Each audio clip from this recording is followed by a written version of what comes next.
ساڵتان لەبێت بینەرانی کورسات نیوز مناوڕە تۆفیقم ئەڵکەم شوی پانۆراما پێتان گەیشتینەوە بۆ قسە و باسکردن لەسەر عێراق لە دوای سەردانەکەی کازمی بۆ ئەمریکا. مستەفا کازمی سەرۆکوەزیرانی عێراق دوێنێ سەردانی ئەمریکای کرد و هەروەها کۆبوونەوەی لەگەڵ جۆ بایدن سەرۆکی ویلایەتە یەکگرتووەکانی ئەمریکا ڕێخست لە کۆبوونەوەکەدا هەردوو لە بە ئیجابی لە پەیوەندیەکانی عێراق و ئەمریکایان ڕوانی ئەوەی کە ئامانجی بوو کازمی لەم سەردانەدا بە دیاریکراوی بەدەستهێنانی ینی ئۆکەی بوو لەلایەن ئەمریکاوە بۆ پاشەکشە پێکردنی هێزە سەربازیەکانی ئەمریکا لە عێراق و ئەمە لەلایەن ئەمریکاوە بە هەمان شێوە بە هەڵوێستێکی ئەرێنی وەڵام درایەوە کە ئەمریکا ئێسادا ئامادەباریشی خۆی دەربڕێەوە بۆی کە هێزەکانی هێزە سەربازیەکانی شەڕکەرەکانی لە عێراق بکشێنێتەوە، بەڵام ڕاوێژکارەکانی و هەروەها هاوکاری لۆجستیەکانی بۆ عێراق لە داهاتوودا بەردەوام دەبێت. مستەفا کازمی لە دوای ئەم سەردانە ئەتوانین بڵین پشگیری سەدری بەدەستێنا، چونکە لە ڕاگەیەنراوێکدا ڕەوتی سەدر و مۆختەدا سەدر پشتیوانی خۆیان و خۆشحاڵی خۆیان بە سەردانەکە و بە بەدەستهێنانی ئەو ئامانجانی کە مستەفا کازمی بۆ چوو بۆ ئەمریکا دەربڕی. عێراق لە دوای کشانەوەی ئەمریکا ئەتوانین بڵین بەکوێ دەگات. چارەنووسی پەیوەندی دیبلۆماسیەکانی نێوان ئەمریکا و عێراق بەچی دەگا؟ هەڵوێستی لایەنە سیاسەکان لە عێراق بە گشتی چۆنە لەم بارەیەوە، لایەنەکانی شیعە نێوماڵی شیعە بە گشتی هەڵوێستیان چۆنە بێت لەم بارەیەوە، پەیوەندیەکانی عێراق و ئێران بەکوێ دەگا لە دوای کشانەوەی ئەمریکا و هێزە شەڕکەرەکانی. هەرێمی کوردستانەکەوێتە کوێی ئەم باسەوە. ئەم شەو گفتوگۆکی لەسەر ئەم بابەتەوە کۆمەڵێکتەوە و پرسیاری دیکە بە میوانداری هەرێک لە میوانە بەڕێزەکانم کاک شوناس شێرکۆجدی لە پرسایی پەیوەندی سیاسەکانی بزوتنەوەی گۆڕان کە لە سودۆ لەکەم بە بەخێربی کاک شوناس سوپاس دەکەم. هەروە بەڕێز کاک تارق جەوهەر نووسەر و ڕۆژنامەنووس بە سوپاسەوە جەنابیشیان لە سودۆکانمان لە شاری هەولێر لەگەڵمان ستاوت لێبێ. کاک تارق سوپاس دەکەین کە لە بەرنامەی پانۆراما لەگەڵمانی. کاک شوناس ئەگە سەرەتا لە بەڕێستەوە دەست پێ بکەم لە دوای سەردانەکەی کازمی بۆ ئەمریکا کۆمەڵێک ئاماژە بە دیار کەوت و یەکێک لەوانە کشانەوەی هێزە سەربازیەکانی ئەمریکا لە عێراق. بەڵام ینی پرسیارەکە ئەوەیە لە دوای کشانەوەی ئەم هێزانە لە عێراق ئەتوانین بڵین ڕەوشی عێراق بە گشتی بەرەوچووەگا و هەژمونی ئێران و هەژمونی ئەمریکا بەچووەگا لە عێراقا. بەڵێ کاکەوڕێم کاتی بەڕێزیشت و کاکتارقی شوو بینەرانی کورساتیش باش ئەوەی ڕاستی بێ ئەگەر خوێندنەوەیەکی ورد بۆ ڕووداوەکان بکەین و بۆ ئەو پرێس کۆنفرانسی جۆ بایدن و مستەفا کازمی بکەین، ئەم سەرداناکرێ بە ناوزەندی بکەین بە سەردانێکی تاریخی کە تایە دووشتی زۆر گرنگ ڕوویە. یەکێک لەوانە ئەمریکا پێی وتین ئێمە لە عێراق ناکشینەوە و هێزەکانیشمان لە عێراق ناکشێتەوە. دوو هەمیان جاختکردنەوە لەسەرەوە بوو کە هەڵبژاردننی مانگی ئۆکتۆبەر پێویستە لە کاتی خۆیان بکرێت. ترسێکی زۆر قەلەقەیەکی زۆر لە ناو چین و توێژەکان و ساحەی سیاسی عێراقا هەبوو کە هێزەکانی ئەمریکا ئەکشێتەوە. ئەوەی ڕاستی بێ ئەوەی ئەو لێدوانەی بەڕێز جۆ بایدن و کشانەوەی ئەو بەناو شەڕکەرانەی کە لەسەر عەرزن ئەمە جگە لە گەمەیەکی سیاسی بۆ ناوخۆی عێراق و وەکو پشگیریەک بۆ مستەفا کازمی لەوە زیاتر هیچ شتێکیکە نەبووە. ئێمە هەمومان نەزانین ئەمێ بیری جەناب بێنمەوە کاکەوڕێ ساڵی 2014 ئەو کاتە باراک ئۆباما سەرۆکی کۆماری ئەمریکا بوو لە یەکێک لە وتارەکانی باسی لەوە کرد کە تەواو سەردەمی نردنی هێزی شەڕکەر بۆ عێراق کۆتایی هاتووە. 2014 بۆ ئێستا 7 ساڵ تێپەڕیوە. داعش دروست بوو، یەک هێزی ئەمریکی لەسەر عەرز نەبوو لە عێراقا، شەڕەکان بە ئاسمان نەکرا. لەبەرەوە ئەوەی ڕاستی بێت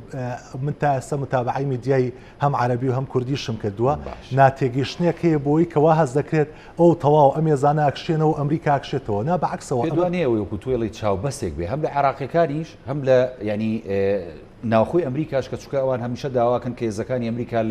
لەو وڵاتانی کە ئەمریکا وجودی تیا هەیە بکشێنێتەوە. بە دڵنیاییەوە ئەمە ئەوەیە تۆ سبەینێ ئەگەر سەفارەتی ئەمریکیە ئەو بنکەی ئەمریشانی لە عین ئەسەد هەیە بکێتە بەرمەترسی بە دڵنیاییەوە ئەمریکا وەڵامی بێ و وەڵامی توندیشیە بێت. لە ڕابردوو شادیمانە کاکاوڕێ تا ئێستا لە دوێنێەوە هەم ئەو پرسیارە لە جۆ بایدن کراوە، هەموو پرسیارە لە وتەبێژی کۆشکی سپی کراوە ئەوەی کە ئایا ژماری هێزەکان بۆ چەند کەمەکەنەوە میان خۆیان نەچنەوە. من دڵنیا دەکەمەوە کۆتایی ساڵیش ڕووەیە و ئەو 2500 سەربازی کە لە عێراقا هەیە ئێستا ئەعلان کراوە وەکو خۆیمێنێتەوە. لەبەرەوە ئەمریکا بەیەمەی ود لە ئەفغانستان کشامەوە لە عێراق ناکشێمەوە، دەورەکەم ئیستیشاری ئەبێت ڕاوێژکاری ئەبێت بەڵام هەر کاتێک تەلەفۆنێک حکوومەتی عێراق هەڵگرێ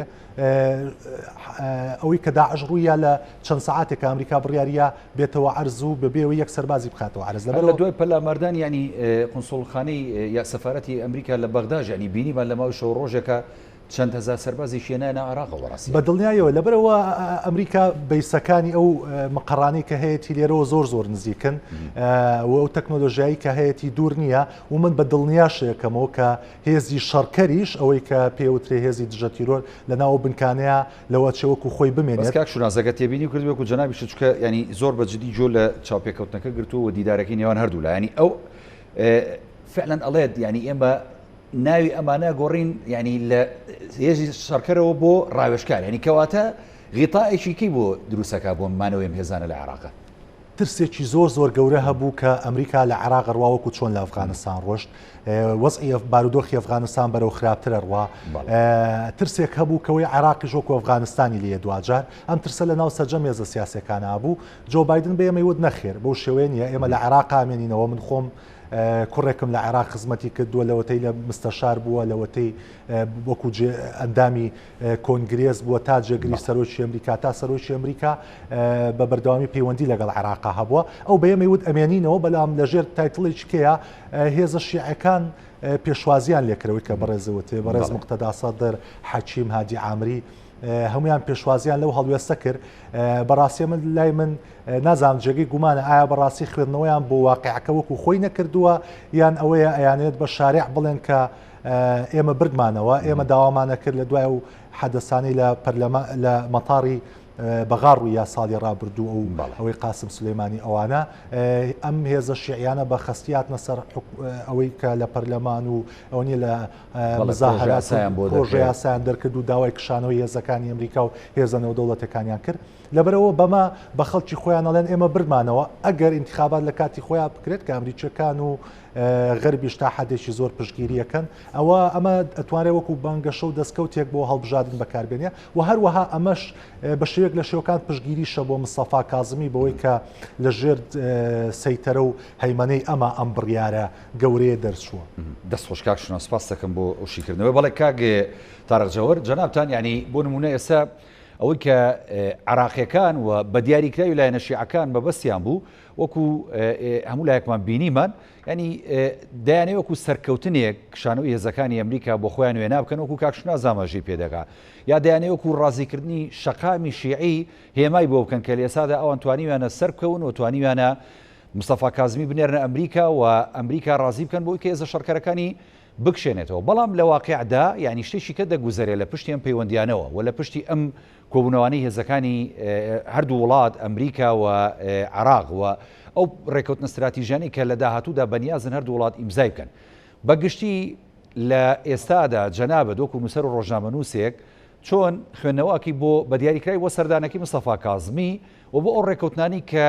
لەم سەردانەدا لەگەڵ ئەمریکا دێتە ئاراوە بەڕاستی سەرەتا ئێوارەتان باش سپاس بۆ جەنابەت بۆ میوانە بەڕێزەکە کاک سپاس بۆ بینەرانی کورسات نیوز کاک بەڵێکە کاشوان هیوادارم کاتێکی باش بەسەربەرین لەو شرۆڤەکاریە لە ڕاستیدا سەردانەکەی بەڕێز کازمی سەردانێکی تازەنیە هەمومان دەزانین ساڵێک بەر لە ئێستا تەحزیراتی بۆ کراوە سەردانێک پێشتر لە ئیدارەی ترامپەوە ئەو بەڕێزە دیسان سەردانی وێندەری کرد بوو و لەوێ سەرەتاکانی ئەم ڕێکەوتنە استراتیژیە و ئەم گفتوگۆ استراتیژیە کاری زۆری لەسەرکراوی بەرهەمی 2 ساڵ زیاترە کە کاری لەسەرکراوە نێوان حکوومەتی عێراقی و حکوومەتی ئەمریکا و پێشتریش لە بیرمان نەچی کە کشانەوەی هێزەکانی ئەمریکا لە عێراق لە ساڵی 2010ەوە ڕێکەوتنێکی استراتیژی ئەمنی هەیە لە نێوان هەردوولا و دوجار لە 2011 تەواوی هێزەکانی ئەمریکا لە سەردەمی ئیدارەی ئۆباما کشانەوە ئەمەش بۆشایەکی گەورەی دروست کرد و دوجار لە 2014 داعش هاتە سەر گۆڕەپانەکە و دەرکەوت توانای سەربازی و ئەمنی هێزە عێراقیەکان چەند لاوازە بۆیە ناچار بوون لە 2014 بانگەشی هێزەکانی ئەمریکا هۆپەیمانان بکەنەوە بۆ عێراق و لەوێەوە ئەمریکا جارێشتر گەڕایەوە من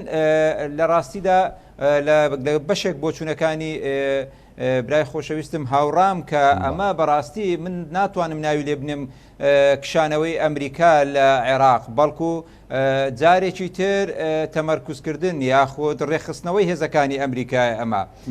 چونکە هەمومان دەزانین ئەمریکا باس لەوە دەکرێت هێزە شەڕکەرەکانی هێزە شەڕەکەرەکانی خۆ ئەمریکا دوو فەیلەقینەی ناوە بچی لە شوێنێک دای بنێ و شەڕیان پێ بکە هێزەکانی ئەو گروپن لە چەند ناوچەیەک چەند بنکەیەکی سەربازی هەیە دوانیان لە هەرێمی کوردستانە دوانیان لە ناوەڕاستی عێراقا بەڵام ئەم هێزانە دەمێنن لە عێراقدا و ئەم هێزانە کاریان دەگۆڕێ سیستەمی کارکردنەکەیان دەگۆڕێ لەوەی کا پێشتر ڕەنگە مەیدانیان لەگەڵ هێزەکانی پێشمەرگە لەگەڵ هێزەکانی عێراق لە نزیکەوە بەشدار دەبوون بەڵام لێرە بەدواوە پێگەیاندن و گەشەپێدانی توانای سەربازی و ئەمنیەکانی خۆ ئەو توانە ئەو گەشەپێدانە پێشتریش کردویانە بەڵام ئێستا بە شێوەیەکی تر دەیکەن من پێم وایە ئەساسەن ئەو ڕێکەوتنێکی زیرەکانە بوو لە نێوان ئیدارەی ئەمریکا لەگەڵ حکوومەتی عێراقی و ئەو هێزانەی کە دەیانویست ئەمریکا بە شێوەک لە شێوەکان لە عێراق بمینێ و دەرنەچێ و هەروەها ئەمە بۆ ئەو هێزە شیعیانەشی کە زۆر تند بوون یاخود گوشارێکی دەرەچیان لەسەر بوو بۆ ئەوەی ئەمریکا ناچار بکەن لە عێراق بستە دەرەوە و حکوومەتی کازمیش گوشارێکی زۆری لەسەر بوو بۆ ئەوەی هەنگاوەکانی بۆ ئاراستەیە بە کە وەکو پەرلەمانی عێراقی لە کاتی کوشتنی دوای تیرۆرکردن یاخود کوشتنی قاسم سلێمانی دەبینین گوشاریان کرد و داوایان کرد هێزە عێراقیەکان هێز ئەمریکیەکان و بیانیەکان بستنە دەرێ دەیانەوێت ئەو بڕیارە جێبەجێ بکەن بەڵام ئەو بڕیارە بەو شێوە جێبەجێ ناکرێت کشانەوەی ئەمریکا ئەو کشانەوەی نییە کە لە 2011 بینیمان هێزەکانیان دەمینێت ڕاستە لە ئیدارەی ترامپ لە 3000ەوە کەم کرایەوە بۆ 2500 بەڵام ئێستا کە هێزەکانی ئەمریکا ڕەنگە لەو 2500ی کەماوەتەوە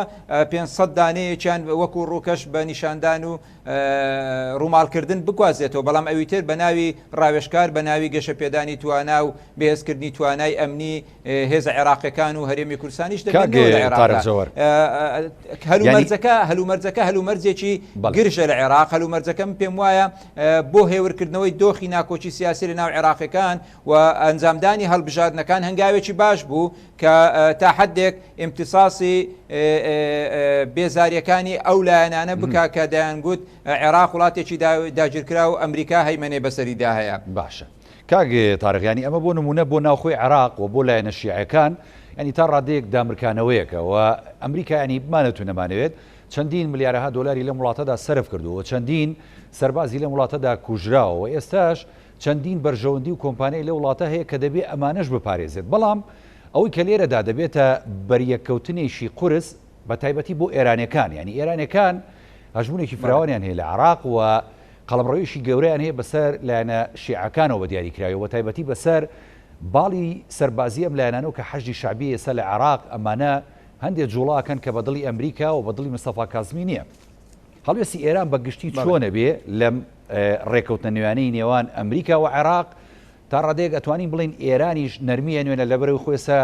لە گفتوگۆ ڕێکەوتنایە لەگەڵ ئەمریکا و لەگەڵ ئەو وڵاتانەی کە بە پێنجایدێک ناسراون بۆ ڕێکەوتنە ئەتۆمێکەی یا خوێنەوەتان چۆنە بێ لەو بارەوە بەڕاستی بۆ هەڵوێستی ئێران بەڵێ ئێران وڵاتێکی گرنگە و کاریگەری لەسەر ڕووداوەکانی عێراق هەیە لە 2023 و هەتا ئێستاکە شانبەشانی ئەمریکا بەیەکەوە ڕۆڵ و پێگەی گەورەیان هەبووە و ئاسەواری گەورەیان لەسەر پرۆسی سیاسی عێراق بەجێهێشتووە بۆیە من پێم وایە ئێران زیرەکانە سەیری ئەم ڕێکەوتنە دەکا و دوور نییە هەندێک لە خاڵەکانی ڕێکەوتنەکەش یعنی لە ڕێی شەریکەکانی خۆی لە عێراق لە ناو حکوومەتی عێراقیەوە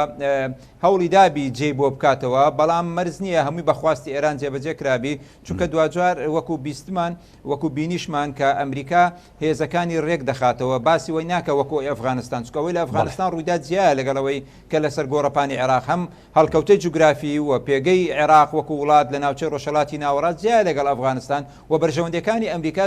لێرە جیایە لەگەڵ بەرژەوەندەکانی ئەمریکا لەگەڵ ئەفغانستان بۆیە ئێران ئێستا لەلایەکەوە دەیەوێ لەگەڵ ئەمریکا بگاتە جۆرێک لە ڕێکەوتنی تازە و ڕەزامەندی ئەوروپیەکان بەدەست بێنێ بۆ ڕێکەوتن بۆیە ناوێ لەم قۆناغەدا گرژی دروست بکات لەگەڵ ئەمریکا چاوەڕوان دەکە بزانی ئایا تا نهایەتی یاد کۆتایی ئەم ساڵ تەواوی ئەو هێزانە لەسەر خاچی عێراق دەکشێتەوە یاخود دەمێنێتەوە تا ئەو کاتە ئەم عێراقیەکان لە بەردەم پرۆسەیەکی تازەی هەڵبژاردنن و ڕەنگە ئەو کاتی هاوچەسەی سیاسی لە پەرلەمان لە حکوومەتی داهاتوی عێراق دەگۆڕێ و ئێران هەوڵ دەدا هەڵبژاردننی داهاتوو لایەنگرەکانی خۆی جارێکتر دەسەڵاتی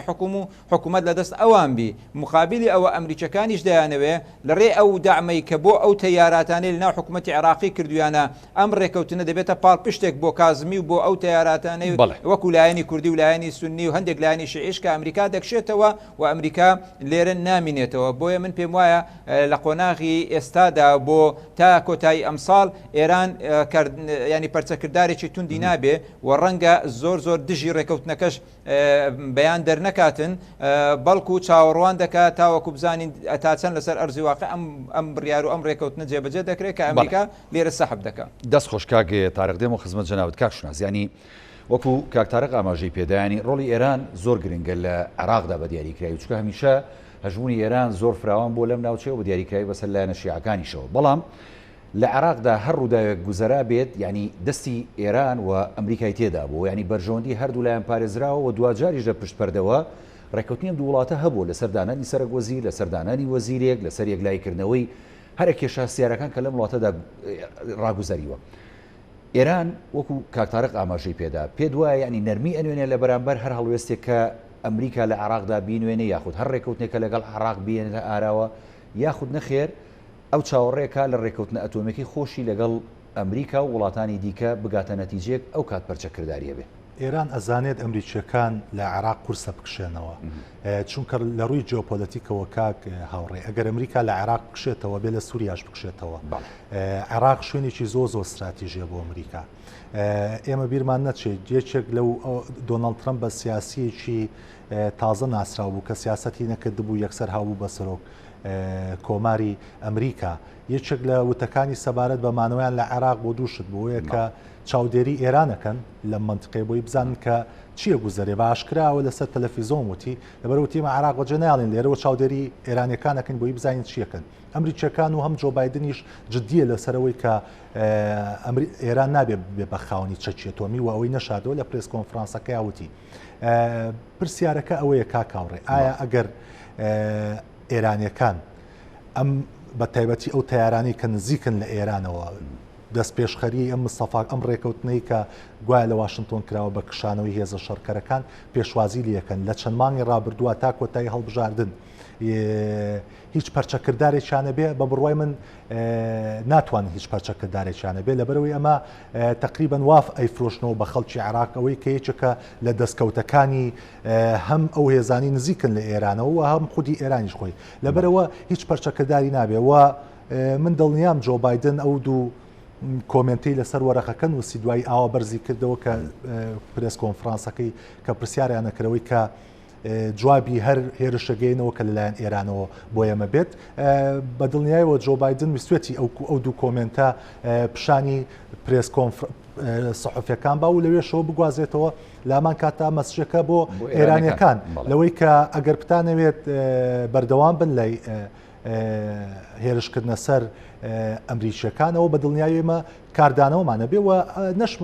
نەشی شادۆتەوە لە ئەم دەورەی کە ئەم کابینەی تا ئێستا سەرۆک کۆمار بووە جۆ بایدن تا ئێستا دوو هێرشی قورسی کردووەتە سەر حەشتی شعبی هەندێک لەو هێرشانە تەنانەت مستەفا کاظمی کە زۆر قورسە بوو ئەو باڵانسە بکات لە بینی ئەمریکا و ئێرانە ئیدانی ئەو هێرشانی ئەمریکای کرد بۆ سەر ئەو گروپانە لەبەرەوە خۆی هەردوو لە ئەتوانین بڵین قەلەقن لەوەی کە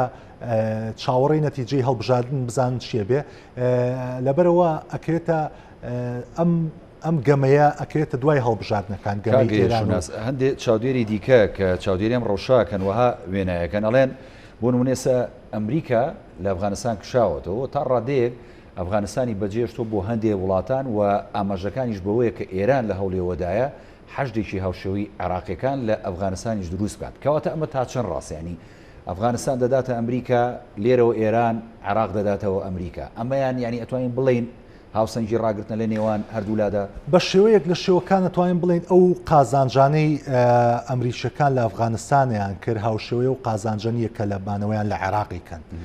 سیاسەتی خارجی ئەمریکی کاکاوڕێ بە شێوازێکی ژەکە لەو منتیقانی کە زۆرترین قازانجەکە هەژمونی خۆی زیاترەکان.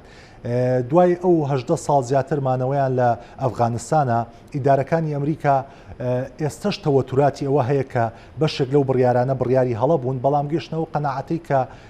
لەوە ئەچێت مانەوەیان لە ئەفغانستان بەو شێوەیە کاریگەری لەسەر پاراستنی بەرژەوەندەکانیان نەکات و ئەیانوێت لە ڕێی داعمکردنی حکوومەتی ئەفغانستانەوە بە شێوەیەک لە شێوەکانە و کارە بکەن. بەڵام عێراق سەحەیەکە بوو هەم بۆ ئێرانیەکان جیاوازە هەم بۆ ئەمریکیەکان جیاوازە. عێراق بەشی زۆری شیعەیە لەبەرەوە لە ڕووی استراتیژەوە ئێران بە پێگەیشی زۆر بەهێزی ئەزانێت بۆ خۆی ناوێ بە ئاسانی تەسلیمی ئەو سیراعیکاوە وەکووتیشم لە ڕابردووە ئێرانیش ئەگەر عێراق بەجێ بێڵێ ئەمریکا ئەگەر عێراق بەجێ بێڵێەوە دۆستەکانی لە خلیج بەجێڵێت چونکە لە ڕووی استراتیژەوە عێراق لەو بەریەوە ئیماراتە لەو بەریەوە سعودیە لەو بەریەوە ئەردەنا لەبەرەوە عێراق لە ڕووی استراتیژەوە ئەگەر بەجێ بێڵێت بۆ ئێرانیەکان دوجار کاریگەری نێگەتیفیە بێ لەسەر دۆستەکانیان لە ئیسرائیل فراوانبوونی زیاتری هەژمونی ئێران لە ناوچەکە بە دڵنیاییەوە یعنی بە هەموو شێوەیەک ئەمریکا ئەیەوێت مانەوەی لە شەرقی ئەوسەد وەکو ئەوەی کە هەیە بمێنێتەوە بەڵام استراتیژی ئەمریکا ئێستا کاکاوڕێ مەترسیەکانی زیاتر لەسەر چاینەیە. چاینە وەکو وڵاتێک هەژمونی ئابووری سەربازی سیاسی بەسەر دنیاە وردە هاوێژێت. مەترسیەکان لەوەیە ئەگەر تا دە 15 ساڵی کە بەم شێوەیە بڕوە چاینە ئەتوانێت ئەمریکا تێپەڕێنێت. ئەمریکا ئەوێت بە هەر شێوەیە بێت تەحجیمی ڕۆڵی سین بکە هەم لە ڕووی سیاسیەوە هەم لە ڕووی سەرپازیەوە هەم لە ڕووی نێودەوڵەتیەوە و هەم لە ڕووی ئابووریشەوە دوجار چونکە ئەمریکا تا ئێستا پێی وایە ئابووری ئەتوانێت حکمی دنیا بکات لەبەرەوە بەشی زۆری ئیداری جۆ بایدن خەریکی تەحجیمکردنی ڕۆڵی سینن لەوێ بەڵام لە هەمان کاتە نەیان شاردوێتەوە کەمانەوەیان لە شەرقی ئەوسەتا زۆر بە گرنگەزانن و هەر کاتێک ئیسرائیل لە شەرقی ئەوسەتا بکێتە مەترسیەوە بە دڵنیاییەوە ئەمریکیەکانی ژەسە ببوورە قسەکەشم پێبڕیان گەیشتونەتەوە قەنەعەتی هەر ناوچەیەکی نەفوسی خۆیان بەجێ بێڵن دوجار دەبێتە فراوانبوونی هەژمونی چینیش لە ڕووی ئابووری و سەربازیەوە لەو ناوچەیە بە دیاریکراوی بە دڵنیاییەوە و ڕووسیاش ئێمە بینیمان لە سووریا دۆناڵد ترەمپ شەوەکەی بڕیاریە کە لە سووریا بکشێتەوە وەوە نەکسەیەکیش بوو بۆ کوردەکان لەوێ دوای 24 سەعات بڕیارەکەیان گۆڕی کاکاوڕێمانەوەی هێزەکانی ئەمریکا بەوە نییە کە چەند هەزار سەرباز لەوەیە عەلەمێکی ئەمریکی لە هەر شوێنێکی ئەم دنیاە هەڵ بکرێت لەلایەن ئەمریکیەکانەوە ئەوە قووەتەوە پەلامدەماردانی ئەو عەلەمە زلهێزەیە کە ئەمریکایە ئەو ئەمریکایە یعنی ئەگەر 4 سەرباز بێ ئەگەر 4000 سەرباز بێت ڕاستە لە ڕووی تەکنیکیەوە بە دڵنیاییەوە کاریگەریە بەزمە بەسمەوەی ئەو پەیامە بگەێنم کە عەلەمێکی ئەمریکی لەسەر هەر گردێک لەم دنیاە هەڵ بکرێت پەلاماردانی و عەلەمە پەلاماردانی خودی ئەمریکایە دوجار ئەتوانێت یعنی کاردانەوەی گەورەی بەدوایە و هەر بۆشە یعنی ئێستا پرسیان لە وتەبێژەکەی کۆشکی سپیەکەن بۆی کە ژمارەی هێزەکان کەمەکرێتەوە بۆ چەند کەس پرسیان لە ڕئیس وزەرا مستەفا کازمی کراوە ئایا ژمارەی هێزەکان کەمەکرێتەوە بۆ چەند کەس ناتوانێت لێ دوام وەڵامیان نییە خۆتۆ ئەو 2500 سەربازەی کە باشە با دەوری چێ ئەتوانێت بڕاتە یەکێک لە بنکەکانی ئەمریکاوە بڵێ ئادێت خوا با ببژێرین بزانین چەند کەسان دوجار یعنی وەکو جەنابیشت پێشتر ئاماژەت پێدا کۆمەڵێک وەکاگە تاریخی ژاماژی پێدا کۆمەڵێک بنگی گنر هەیە کە ئەمریکا هەرگیز شۆڵی ناکە یەکێک لەوانە بکە عینەسەدە کە ئەمە ئیتر چەقی کۆمەڵی ململانەیە کە پەیوەندی هەیە بە ناوچەکانی دەوروبەریەوە دواتر دێمە خزمەت جەناب بە تایبەتی بۆ پرسیارە کاک تارق یعنی وەکو کاکشناز ئاماژەی پێدانی بە بیرمان نەچێت خۆ کاتێک کە باز عێراقەکەین باز ڕۆڵی هەرێمایەتی ئێرانەکەین و دوجار ینی ڕۆڵێکی دیکەی هەرێمایەتی هەیە کە ویش تورکیایەوە زۆر جار ڕۆڵی هەرێمایەتی سعودیەش ینی لێرە ڕۆڵی خۆی بینێ بە دیاریکراوی لە عێراقدا اینجا ینی زلهێزەکان کە دێتە سەر ئەمریکا و دوجار رووسیا و پاشان چین کەمانە هەمویان ئەیانەوێ هەژمونی خۆیان لە عێراق تاقی بکەنەوە کردوشیانە وتوانیویانە ینی سەرنجی عێراقیەکان بە تایبەتی چینەکان سەرنجی عێراقیەکانیان ڕاکێشاوە تا لە ڕووی ئابووریەوە چین لە بەسرە لە باشووری عێراق لە مینای فاو ئەو تاعنی وەبەرهێنانەکە بە چەندەها ملیار دلار. پرسیارەکەم ئەوەیە ینی دوجار عێراق ئەگەر ئەمریکاشی تیا بمێنێتەوە ئەگەر ئەمریکاش داهاتووە بڕیار بدا کە هەژمونی خۆی کەم کاتەوە هەژمونی ئەم وڵاتانە بەسەر عێراق و پێ دوایە فراوانترە بێت لە ڕووە سەربازیەکە و لە ڕووە ئابوووریەکە و لە کۆمەڵی ڕوویکەوە کە ینی عێراق هەمیشە دەبێتە گۆڕەپانێک بۆ یەکلایکردنەوە بەرکەوتنی ئەم هەژمونانە لەگەڵ یەکتری.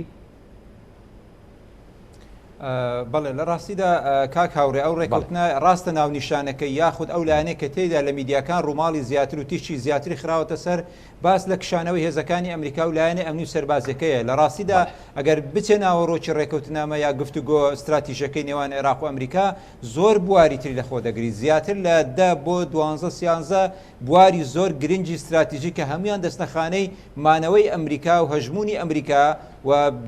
بەهێزکردنی پێگەی ئەمریکا لە ناو گۆڕەپانی عێراق لە بواری ئابووری بازرگانی وزە لە هەموو ئەو بوارانەی کە پەیوەندیان بە دۆزینەوەی دەرفەتی کار بۆ کۆمپانیەکانی ئەمریکا هەیە لە بیرمان نەچێ. یعنی ئەمە ئامانجی سەرەکی ئەمریکەکان لەو ڕێکەوتنە بەستنەوەی عێراقە بەخۆیان. یعنی هەمومان لە بیرمانە لە سەردەمی حکوومەتەکەی بەڕێز عەبدولمەهدی بە وەفدێکی گەورە سەردانی چینی کرد. ئەو کاتە لە سەردەمی ئیدارەی ترامپ سەیرەکەی گەیشتنە ڕێکەوتنیشی استراتیژی هاوشێوەی ئەوە بەڵام خەریک بوو هەموو عێراق بدەن بە کۆمپانیەکانی چین بێ لە زاخ و هەتاوەکو فاو دەست بە پرۆژەی وەبەرهێنان لە هەموو سێکتەرەکان بکە. بۆیە ئەمە وەی کرد کە ئەمریکەکان بە ئاگا بێنەوە و هاتن ئەو کاتی گوشاریان کرد و ناچار حکوومەتەکەی عەبدولمەهدی دەستی لە کار کێشایەوە. یعنی سەری خۆی تێدا چوو کە عەبدولمەهدی لەبەرەوەی ئەمریکا بە هیچ شێوەیەک لە 91ەوە کار لەسەر عێراق و ناوچەکە دەکا پێگەی خۆی لە ڕووی ئابووری لە ڕووی سەربازی لە ڕووی ئەمنی لە ڕووی استخباراتی بەهێز بکە بۆ ململانیەکانی ناوچەکە لە ئێستا و لە داهاتوودا. بۆیە بوار نادا نە بە رووسیا نە بە چینیەکان لە ڕووی سەربازی و ئەمنیەوە لە ڕووی ئابووریشەوە لە ڕووی بازرگانیشەوە عێراق بۆ خۆیان پاوان بکەن و هەژمونی خۆیان لەسەر عێراقدا فەرز بکەن. ئەمە لەولایە دەبی لێکی بدەینەوە. بۆیە من پێم وایە ئەگەر قسە لەسەر ئەوە بکەین گرنگی ئەو ڕێکەوتنامە بەڕاستی زۆر گرنگە بۆ عێراقیەکان بەڵام لەسەر وەرەقە گرنگە ئایا لە بواری پراکتیکدا عێراقیەکان پێیان جێبەجێ دەکرێت. ئەوەی تا ئێستا لە کاردانەوەی لایەنە جیاجیەکانی عێراقی بە کورد و سوننە و شیعەکانی شەوە کە دووسێ باڵن یا ئەوانەی سەر بە ئێرانیشن سەیرەکەرا هەموو لایەک پێشوازیان لەو ڕێکەوتنە کرد و بە هەنگاوێکی گرنگ و دەستکەوتێکی گەوریان وەسف کرد لە پێناوی جێرانەوەی سیادە و سەروەری بۆ عێراقیەکان. تەنانەت ئەم قسانە قسەی لایەنەکانی سەر بە ئێرانیش بوون وەکو هادی عامری کە ئەویش پیرۆزبایی کردووە. ئەگەر والێکی بدەینەوە دۆستەکانی ئێران خۆشحاڵن و پێشوازی لەوە دەکەن و بە سەرکەوتنی دەزانن من پێم وایە ئێرانیش وەکو لە پرسیاری بەشی یەکەم باماژەت پێکرد ئێرانیەکانیش دان بەخۆیان دادەگرن چاوەڕێ دەکەن بزان لە ئەرزواقەدا چ ڕوو دەدا. بۆیە بۆ هەرێمی کوردستان من پێم باشە لێرەوە قسە لەسەرەوە بکەین پێگەی هەرێمی کوردستان لەم ڕێکەوتنە لە چیدایە. ئایا کاریگەری ئەم ڕێکەوتنە لەسەر ئایندەی ڕەوشی ئابووری و گەشەپێدان و ئاوەدانکردنەوە لەو ناوچانەی کە لە داعش پارێزگاری ڕزگارکران و لەگەڵ هەرێمی کوردستان و باقی ناوچەی عێراق بەرەوچۆ دەچی. بەدڵنی بیرمان نەچێت کاک تارەقیانی هەر لەگەڵ ئەم وەفدەی کە مستەفا کاظمی چۆتە ئەمریکا لەگەڵ ئەم وەفدەی عێراق وەفدێکی هەرێمی کوردستانی شەیە کە هاوشانە لەگەڵ وەفدەکە و بەشدارە لەو گفتوگۆ استراتیژیانی کە لە نێوان هەردوو لاگوزەرێت و دیاریکراوی کە جەناب داماژەی بۆکەی ئەمە ینی ڕۆڵی هەرێمی کوردستان و پێگەی هەرێمی کوردستان دەرەخەم نەمێ ئەوە پرسم لە جەنابەت و خۆشە دویست ئاماژەی پێ بکەیت و تیشی بخەیتە سەر. ینی هەرێمی کوردستان ئەکەوتە کوێی ئەم گفتوگۆ استراتیژی نێوان ئەمریکا و عێراق و تا چەندە بەلایەن ئەمریکاوە ڕۆڵی هەرێمی کوردستان گرنگە و مۆقعی هەرێمی کوردستانیش گرنگە بەڕاستی کاک تارق. لە ڕاستیدا ئەگەر باس لەو لایەنە بکەین پێگەی هەرێمی کوردستان لەو ڕێکەوتنە لە بیرمان نەچێ ئەمە دووەم جارە لەگەڵ وەفدی حکوومەتی باڵای عێراقی وەفدێک لە هەرێمی کوردستانیشەوە نوێنەرایەتی حکوومەتی هەرێم دەکا بەشدار دەبی لە گفتوگۆکانی پێشتر و لە گفتوگۆکانی سەرەکی و لاوەچەکاندا. ئەمە هەنگاوێکی باش ئەمە یەکەم جارە لە هەر ڕێکەوتنێک لە مێژووی دروستبوونی دەوڵەتی عێراقیدا نوێنەرانی هەرێمی کوردستان وەکو نوێنەری خەڵکی کوردستان حکوومەت یا ئیداراتی هەرێمی کوردستان بەشدار دەبن لە ڕێکەوتنێکی سیاسی ئەمنی ئابووری کە عێراق لەگەر وڵاتێک دایکا بە تایبەتی جا ئەو وڵاتێکی زلهێز بێ کە ئێمە هەمومان دەزانین زانین ئەمریکا ڕۆڵی هەبوو لە ساڵی 91ەوە ناوچەی هەرێمی کوردستان لە دوای ڕاپەڕین و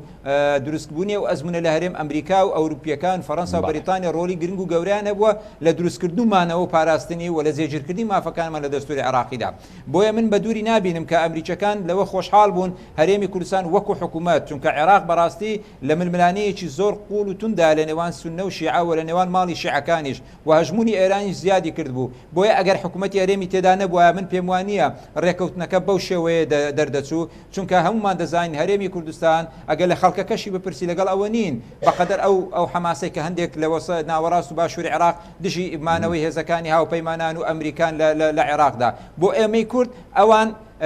عاملی مانەوەی ئێمە و دروستکردنی ئەزمونێک بوو سەرڕای هەموو کەم و کوڕیەکان و ئەو گەندەڵی و ناداتپەروەری لە هەرێمی کوردستاندا هەیە کە پێویستی بە چارەسەرکردن هەیە. بەڵامشمانێ لەوەی کە باز دێتە سەر ئەوەی هێزەکانی ئەمریکا دەکشێنەوە بەڕاستی ینی تسما لێنیش ئەمە واقعە. بڵێ بەتەکید بۆ ئێمە ینی ئەوە دوو جانبی هەیە. جانبێکیان ینی برادێک شتێکی نووسی بوو ینی ڕاستیشە هەردوو جانبی هەیە. ینی ئێمە لە سایە بوونی ئەمریکەکان کە مەسەرەن ڕووداوەکانی دوای ڕیفراندۆمان بینی کە مناوچەی دابڕاومان لەدەستدا چونکە بە مبارەکەی ئەمریکا بوو. لە بیرمان نەچی لە ساڵی 90 کەرکووکمان ڕزگار کرد ئەمریکەکان گڵۆپی زیان بۆ عێراقەکان هەڵکرد و سەدام هاتەوە کەرکووکی گرتەوە. ینی چەند جارێک ئێمە ئەو هەنگاوەمان ناوە بەڵام ئەمریکەکان لێ نەگەڕاون ئەو منتیقانە بە تەواوی بگەڕێنەوە سەر ئێمە. بەڵام لەگەڵ ئەوەش مەجالیان نەداوە بە نەیارەکانی ئێمە لە بەغدا یاخود دەرو دراوسەکان ئەو ئەزمونەی کە دروستمان کردو لە 91 و 92ەوە هەتا ئێستاکە لە ناو بچێ یاخود لاواز بێ. دەگەڕینەوە سەر حاڵەتێکی تر مەسەلەی ئەمریکا دوای ئەوەی کە پێگەی ئەنجەرلیکی لەدەستدا لە ڕووی سەربازی و ئەونی ئیستخباراتی کە بەهۆی شەڕی ساردەوە لە بەرامبەر رووسیا و بلوچی ڕۆژهەڵات دروستی کردبوو و تێکچوونی پەیوەندیەکانی ئەمریکا لەگەڵ تورکیا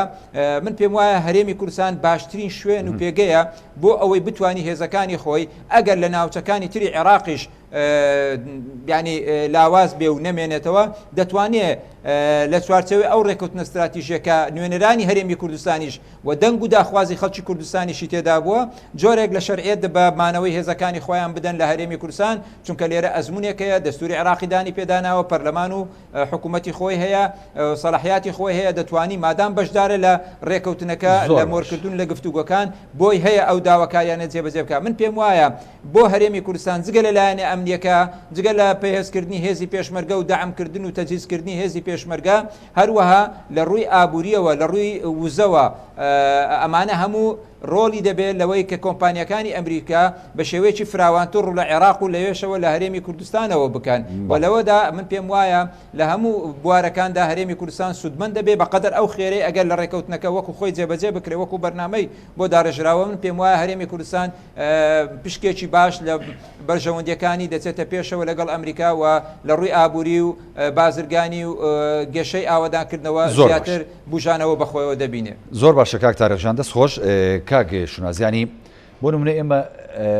هەمیشە هەرێمی کوردستان ینی پێی خۆش بوو کە ئەمریکا هەم بنکی سەربازی هەبێ لێرە هەم توانین بەرژەوەندەکانمان لە ڕووی ئابووری و سەربازی و پاراستنی ئەم هەرێمە وەکو کاک تارێق ئاماژەی پێدا وەکو قەوارێکی سیاسی ینی بەردەوام بێت. بەڵام ینی کاتێک کە ئێمە ئەم هیوایە دەخوازین ئەوە تا بۆ نمونە لە باشووری عێراق و لایەنە شیعەکان ینی هیوایەوە دەخوازن کە ئەمریکا بە زووتنی کات بکشێتەوە بچێتە دەرەوە. مەبەستەکەم ئەوێ بپرسم ینی کاتێک کە ئەمریکا بیەوێ پەرە بە بەرژەوەندەکانی بدا لە هەرێمی کوردستان و پەیوەندەکانی بدا لەگەڵ هەرێمی کوردستان و ئەگەر هەر هێزێکی هەبێ لە ناوچەکە بێنێتە ئێرە ئێمە نابینە شوێنێکی مەترسیدار بۆ هێرشی نەیارەکانمان و هێرشی لایەنە شیعە توندڕەوەکان. ئەمریکیەکان ئەگەر بیانێ بڕۆنە هەر شوێنێکا کاڕێپرز ناکەن یعنی ئەمریکا کە ئەو سیستەمی دژە موشەچەی بۆ بنکەکەی خۆی هێنا لە هەریر سیاسەکان یاریمی کوردستانیش لە ئەعلامەوە بیستیان ئەو سیستەمی دژە موشەکەی کە بۆ عێراقیان هێنا سیاسەکانی عێراقیش لە تەلەڤیزۆنەوە بیستیان لەبەرەوە هەتا عادل عەبدولمادی خۆی ئیعلانی کردکەوە ئاگادار نییە و کاتەکە ڕئیس وەزەرا بوو لەبەرەوە ئەمریکیەکان ئەگەر بیانێ شتێ بکەن پرس بە حکوومەتەکان ناکەن خۆیان ئەیکەن بە بێگەڕانەوە بۆ حکوومەت هەر شتێک لە عمقی استراتیژی خۆیان نابێت ئەوە بە دڵنیاییەوە ئەیکەن. هەرێمی کوردستان بە دڵنیاییەوە ئەبێ زۆر حەکیمانە مامەڵە لەگەڵ پەیوەندیەکانی خۆی لەگەڵ ئەمریکا و لەگەڵ ئێران بکا کاکاوڕێ. چەند جارێکە هەولێر زۆر بەداخەوە مەتاری هەولێرەکەوێتە بەر درۆنی کۆمەڵی هێز کە هەمومان نەزانین نزیکن لە کۆمەڵی هێزی ئەقلیمیەوە و بە بەردەوامی موشکبارانکردنی مەتاڕی هەولێر مەترسی لەسەر هەرێمی کوردستان و ئەمانی خەڵکی کوردستان ئەکات بە دڵنیاییەوە مانەوەی ئەمریکیەکان لێرە جا چ بەخواستی هەرێمی کوردستان بێ یا بەخواستی خەڵکەکەی نەبێت ئەوان بڕیاریان ناوە بمێننەوە بۆیە کورد ئەبێت حاکیمانە مامەڵە لەگەڵەوەی بکە ئەوەی کە بۆ کورد زەرورە لە مدە زەمەنیە کە با بڵێن ئەم کابینەی بەڕێز جۆ بایدنیش کە بڕیاری یاوە بمێنێتەوە ئەوە هەدیەکی مدەیەکی زەمەنی کورتە هەدیەکە بۆ خەڵکی هەرێمی کوردستان و حکوومەت هەرێمی کوردستان کە تایە بتوانن هەم دامەزراوە دەستوریەکان و دامەزراوەکانی هەرێمی کوردستان پتەوتر بکرێت پەرلەمان و حکوومەت و یەکگرتنەوەی هێزەکانی پێشمەرگە و ئیلا ئاخریهی بتوانین ئەمریکا بە تایبەتی زۆر بەگەرمی لەسەر هێڵە بۆمە بەسە بە دڵنیایەوە ئەوان لە ئەمریکا بوون ئێمە هەدی ئەمریکیەکانمان وەرەگرت چەندین ئەوە نییە سیارەی عسکەری و چەک و تەقەمەنی لەلایەن ئەمریکیەکانەوە پێرێ لەبەرەوە ئەمە هەدیەیەکی ئەمریکیەکانە بۆ ئێمە ئەمریکا کوردستانێکی بەهێزیەوێ لە چوارچەوەی عراقێکی بەهێز کوردستانی شێوێ ئەوەی کە ئەو چوارچەوەی کە تا ئێستا هەیەی وەکو خۆی کێشایەتی ئەوەی کاک تاریق ئاماژەی پێەیە مەسا ئەمریکیەکان بە ئێمە یاوت ڕیفراندۆم نابێ بکەن ئەگەر بیکەن مەترسیتان لەسەر هەیە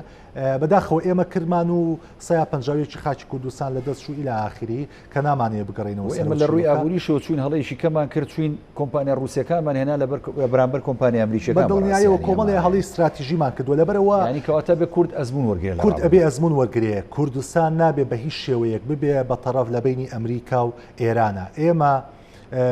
هەنێ جار ئێرانیەکان شتێکمان پێڵن کە زۆر نزیکە لە ڕاستیەوە بە سیاسەکانی کوردستانەوەی کە ئەم ێزە غەربیانە لەوانەیە بۆ مدەیەکی زەمەنی لێرە بن و بڕۆن بەڵام ئێمە دراوسین و خاک بەیەکمانەوە بەسێت خۆ هەرێمی کوردستان ناتوانێت بارکا بۆ شوێنیش کە دوجار ئێمە لەم منطقەیە ژیاوین و لەم منطقەیە ژیانمان کردووە چوارچەوەی دەستوری لە ئاخری خۆمانە لەبەرەوە ئەبێ زۆر حاکیمانە مامەڵەکەین ئێمە نەفەزدی ئەمریکیەکان مەفروزە بین بەسەر ئێرانیەکانە نەفەزدی ئێرانیەکان بین بەسەر ئەمریکیەکانە هەرێمی کوردستان ئەبێت چوارچێوەیەکی ئیشکردنی تیا بدۆزینەوە کە هەم کۆمپانیا ئێرانیەکان هەم کۆمپانیا ئەمریکیەکان هەم کۆمپانیا ڕوسیەکان و ئیلا ئاخری بتوان بێن لێرە و بەرهێنانی خۆیان بکەن ئەمە بە یەک حاڵە دەکرێت کاکاوە دروستکردنی سیستەمێکی دیموکراسی کە تایە خەڵک و دامەزراوە مەدەنیەکانی هەرێمی کوردستان بڕیاربن ئەشخاص نابێ بڕیاربات دامەزراوەکانە بێ بڕیاربن سیستەمێکی دیموکراسی وا بنیاد بنین کە ئاژبوونەوەیەک لە بینی هاوڵاتی و حکومەتا ڕووبا کە هەموو دنیا بۆی پسەلمێنێت کە بڵێ هێزێکی دیموکراسی لە منطقەیە هەیە دوجار ئەتوانێت ببێت بە شوێنی ئیشکردنی یا تیجارەتکردنی سەرجەم هێزە نێودەوڵەتەکان بە هێزە ئیقلیمیەکانیشەوە دەستخۆش کاک شونازیان سوپاس دەکەم کاک تارەگانی بیرمان نەچێت ئێستا دوای ئەم سەردانەی کازمی بۆ ئەمریکا و ئەم ئەگەر ڕێککەوتن بێ یاخود بەردەوامیدان بێ بە گفتوگۆی ڕێککەوتنی استراتیژی نێوان ئەمریکا و عێراق یعنی ئەمە ئەزای عێراق پێێنێتە قۆناغی شوینەوە و هەڵبژاردنیشی گرنگ لە ئارادایە لە مانگی دە بۆ عێراقیەکان و بۆ سەرجەم لایەنەکان بە شیعە و کورد و سونە عێراق لە دوای هەڵبژاردن ئەتوانین بڵین قۆناغیشی نوێ دەست پێیەکە لە ژیانی سیاسی لە ژیانی ئاوەدانی لە پێکەوە ژیانی پێکاتەکان و لایەنە جیاوازەکان یاخود نەخێر ئەتوانین بڵین قۆناغی دوای هەڵبژاردن بۆ عێراقیەکان و لایەنە سیاسیەکان زۆر سەخت و دژوارە بێ بەڕاستی لە ڕاستیدا ینی پێشبینیکردن بۆ ئایندەی عێراق لە دوای هەڵبژاردنەکان ینی ئاسان نییە چونکە ڕووداوەکان لە عێراق زۆر بە خێرایی ڕوودەدا و ئەوەی چاوەڕوان نەکرێت لە وڵاتانی تر یا چاوەڕوان دەکرێت شتێک ڕوودا بەڵام لە عێراق شتێکی تر ڕوودەدا بۆیە زۆر ئاسایە ئێمە تەسەوڕ بکەین کە هەڵبژاردننی پەرلەمانی عێراقی ڕەنگە جۆرێک لە سیستەمێکی تازەی سیاسی بینتە پێشەوە و جۆرێک لە هێزی تازە بینتە پێشەوە و حکوومەتێک بینتە پێشەوە کە جیاواز بیلەوەکانی تر بەڵام لە چوارچێوەیەک دەمێنێتەوە کە حکوومەتی داهاتووی عێراق ئەو حکوومەتە دەبێت کە بە پێکاتەکانی کورد و سونە و شیعە پێک دێت چونکە لە چوارتێوەی لە دەرەوەی ئەم سێلایەنە حکوومەتەکە پێک نایە بەڵام دەوەستێتە سەر ئەوەی سەرۆکایەتی حکوومەت لەدەست چێ دەبی و زۆرینەی پەرلەمانی لەدەست کام لایەن دەبی ئایا لە ئەوانەی کە لە هێزە ئیقلیمیەکانەوە نزیکن یاخود ئەوانەی کە لەلایەن ئەمریکا و ڕۆژاواوە نزیکترن ئەمە چاوەڕوان دەکرێتەوە ئەو ڕێکەوتنش بەڕای من جێبەجێ ناکرێت تاوەکو نەگەینە دوای هەڵبژاردنەکان و پێکەنانی حکوومەتی داهاتووی عێراق چونکە یەکێک لە ئەرکە ئەساسیەکان دەست پێدرێت بە حکوومەتی داهاتووی عێراق حکوومەتی ئێستا حکوومەتێکی کاتیە ئەرکەکەی تەنیا زەمینە خۆشکردن و بۆ هەڵبژاردن و ئەوش لە دەیدا دەبێت هەڵبژاردنەکە بکرێت تا ئێستاکە ینی ئەوەی کە چاوەڕوان دەکرێت ئەوەیە کە عێراقی دوای ئینتیخابات لە پێکاتەی حکوومەتەکەی سێ لایەنی سەرێکی بەشدار دەبێن و پابەند دەبێ و مولزەم دەبێ بە جێبەجێکردنی ئەو ڕێکەوتن نامەیە بۆ هەرێمی کوردستانیش گرنگە پێگە و نوێنەرەکانیان لە بەغداد لە هەڵبژاردنەکان کەسانێک بنێرن کە بتوانن وەک پێویست داکۆچی لە ڕۆڵ و پێگەی هەرێمی کوردستان بکەن لە هەر جم و جۆڵێکی حکوومەتەکانی داهاتووی عێراق لە ئاستی ئیقلیمی لە ئاستی نێودەوڵەتی لە ڕێکەوتنامە سیاسی و ئەمنی و استراتیژی و ئابوووریەکان کە ئەنجام دەدرێ بۆیە من پێم وایە بۆ هەرێمی کوردستان دەرفەتێکی باشە ئەم ڕێکەوتنە بۆ عێراقیەکان دەرفەتێکی باشە چونکە بەدیلی ڕێکەوتن و مانەوەی ئەمریکا و چونکە تا ئێستا ژەگەر ئەمریکا بە تەواوی هێزەکانی بچێشتەوە و هێزە ئاسمانی و توانای سەربازی ئاسمانی بچێشتەوە من پێم وایە حکوومەتی عێراقی و سوپای عێراقی و دەوڵەتی عێراق توانای ئەوەی نییە لە بەرامبەر گروپە چەکدارەکان توانای ئەوەی نییە لە بەرامبەر هێزە تیرۆریستەکان کە داعش خانە نووسوەکانی لە ناوچە جێناکۆکەکان لە ناوچەکانی تری عێراق خەریکی خۆ ڕێخستنەوەن بۆی عێراق تا ئایندەی دووریش پێویستی بە هێزە هێزە نێودەوڵەتی و ئیقلیمیەکان هەیە بە تایبەتی مەسلەی ئەوروپا و ئەمریکا مەسلەی سین تا حدێک من پێم وانییە سین غایب نابێت لە ساحای عێراقی بەڵام لەو چوارچێوەیە وجودی دەبی کە ئەمریکا مەجال دەدا لەو چوارچێوەیە ڕووسەکان وجودیان دەبی کە ئەمریکا مەجال دەدا بەڵێ هەرێمی کوردستان هەڵەیەکی گەورەی کرد کە کۆمپانیا ڕووسەکانی هێنا هەرێمی کوردستان بەبێ ئەوەی کە ئۆکەیەک یاخود ڕێکەوتنێک لەگەڵ ئەمریکەکان هەبی و مەجال بە کۆمپانیا ئەمریکەکاندا لە هەرێمی کوردستاندا کار بکەن بۆیە من پێم وایە بەدیلی جێبەجێکردنی ڕێکەوتنی استراتیژی یا گفتوگۆی استراتیژی لە نێوان عێراق و ئەمریکا مانەوەی دۆخی نەبوونی دەوڵەت نەبوونی دەسەڵاتی حکوومەت لە بەغداد چونکە هەمومان دەزانین ئێستا عێراق لەلایەن گروپە چەکدارەکانەوە لەلایەن میلیشیاکانەوە بەشی زۆری ئیرادەی حکوومەت لاواز کراوە و دەسەڵاتی ئەو هێزە ئیقلیمیانن کە یارمەتی ئەو گروپە چەکدارانە دەدەن و ئەو شەڕێک کە بە نوێنەرایەتی هێزە ئیقلیمیەکان لە گۆڕەپانی عێراق دەکرێت درێژەی دەبی و ئێمە بینیمان هەولێر و هەرێمی کوردستان چەند جارێک کەوتە بەردەم هەڕەشەی گروپە چەکدارەکانی سەر بە هێزە ئیقلیمیەکان بۆیە ئەمریکەکان لەو بوارەدا عێراق جێنالێن و هەرێمی کوردستانیش جێنالێن بەڵام ئێمە بۆ هەرێمی کوردستان گرنگە کاکشوناس هەندێک شتی باس کرد لەسەر مەسلەی دیموکراسی و کرانەوە بەڕاستی هەرێمی کوردستان لە بەردەم تاقیکردنەوەیکی گرنگدا لەو ڕێکەوتنە چونکە ڕێکەوتنەکە لە چەند شوێنێکدا باس لە مافی مرۆڤ باس لە ئازادیەکان دەکە ئازادی ڕۆژنامەنووسی ئازادی کاری سیاسی لە عێراق باز دەکات لەوێشدا هەرێمی کوردستان دەگرتەوە هەرێمی کوردستان دەبێت بەخۆی دابچێتەوە ئەو هەڵە و ئەو کەم و کوڕیانەی لە سەرجەم بوارەکانی ئیدارەدان لە بواری گەندەڵی لە بواری بەرتەسکبوونەوەی ئازادیەکان خۆپیشاندان بواری ڕۆژنامەنووسی ئەمانە دەبێت بەخۆی دابستەوە جارێکی تر بەرجی دیموکراسەتی هەرێمی کوردستان نوێ بکرێتەوە بە شێوەیەک کە لێن و کەم و کوڕیەکانی چارەسەر بکات چونکە تاکە پشتیوانی ئێمە لە ڕۆژاوا لە ئەمریکا جێگیرکردنی دەسەڵات و سیستەمێکی دیموکراسیە کە تەواوی قەرار و بڕیارەکان لە دەستی حیزبەکان نەبێ لە دەرەوەی مؤسساتی ڕسمی لە دەستی کەسەکان نەبێ لە دەرەوەی مؤسساتی ڕسمی بچۆن ڕێکەوتنێکی ئیقلیمی ڕێکەوتنێکی تاکلایانی لەگەڵ وڵاتێک یاخود لەگەڵ هێزێکی تر ئەنجام بدەن دەسەکان خۆش بێ کاتم نەما ئەمێ دو پەیامیش کاکشناس بیگەێنێت سوپاسەکەم بەس بە کورتی شەڕی سەرۆک وەزیرانی داهاتووی عێراق شەڕێکی ئاسان نابێت ئەمە دووەم تشکیلکردنی حکوومەتی عێراق بێ لە دوای حاجی قاسمەوە ئەمریکا لە یەکەمیانە سەرکەوتوو بوو کە مستەفا کازمی دانا ئەم سەردانە پاسێک بوو بۆ مستەفا کازمی و پەیامەکەی سەدریش هەر پاسێک بوو بۆ مستەفا کازمی تەسەورەکەم غەرب پشگیریمانەوەی مستەفا کازمی بکە بۆ جاری دووەم ببنەوە بە سەرۆک وەزیران با بزانین دووەلی ئیقلیمی و هێزە ناوخۆیەکان دوای هەڵبژاردن ئەگەر لە کاتی خۆیان بکرێت دەرەنجامەکەی چیە بێت سپاس بۆ برایانی بەڕێزم کاکشناس شێرکۆ جدی لە بسای پەیوەندی سیاسەکانی بزوتنەوەی گۆڕان کە لە سعودی لەگەڵ مابووی سپاس بۆ برایزیزمان کاکتارە جەوەر نووسەر ڕۆژنامەنووس کە لە سعودیەکانمان لە شاری هەولێر لە بەرنامەی پانۆراما میوانمان وەڵی بینەرانی بەڕێز زەڵقێ شەوی پانۆراما پێشکەش کرا خواتان لەگەڵ